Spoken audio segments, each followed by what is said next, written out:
क्या केवल संयुक्त राष्ट्र अमेरिका और चीन ही सुपर पावर श्रेणी में सूचीबद्ध है?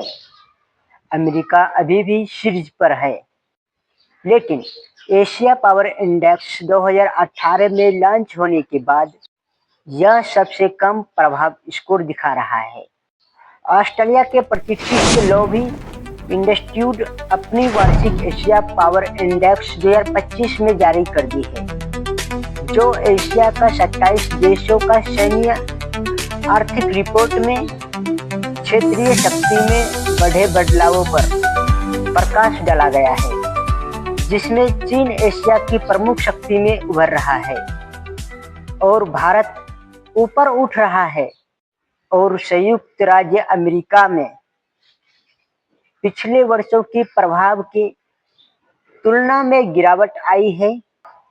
सैन्य क्षमता, रक्षा नेटवर्क, आर्थिक ताकत, कूटनीतिक लचीलापन और भविष्य की संसाधन क्षमता शीर्ष 10 से बाहर और उसे 16वां स्थान दिया गया है आधार पर रैंक करता है। लेकिन इस रिपोर्ट में पाकिस्तान 1 नंबर पर है, संयुक्त राज्य अमेरिका 80.5 सुपर पावर है और दूसरा नंबर में है चीन 73.7 सुपर पावर है और तीसरा नंबर पर है भारत 40.0 मेजर पावर पर है और चौथा पर है जापान 38.8 मिडिल पावर, रूस 32.1 middle power, Australia 31.8 middle power, दक्षिण Korea 31.5 middle power, Singapore 26.8 middle power, Indonesia 22.5 middle power,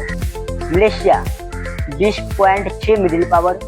इन 10 को छोड़ करके अब बात करते हैं भारत की। भारत लगातार अपनी धमक और बढ़ा रहा है। भारतीय अर्थव्यवस्था बीते दिनों के साथ दुनिया भर में उभर रही लोहा तो IMF जैसी संख्या भी मान चुकी है।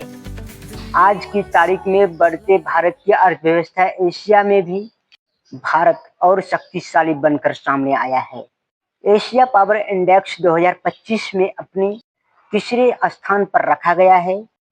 वार्षिक सूची में भारत को 40.0 अंक के साथ इंडेक्स के अनुसार उस देश के प्रमुख शक्ति या मेजर पावर भी कहा जाता है। भारत अब प्रमुख आधिकारिक तौर पर एशिया की प्रमुख शक्ति बन गया है। भारत ने मई में ऑपरेशन सिंदूर के दौरान जब पाकिस्तान को धूल चटाई थी,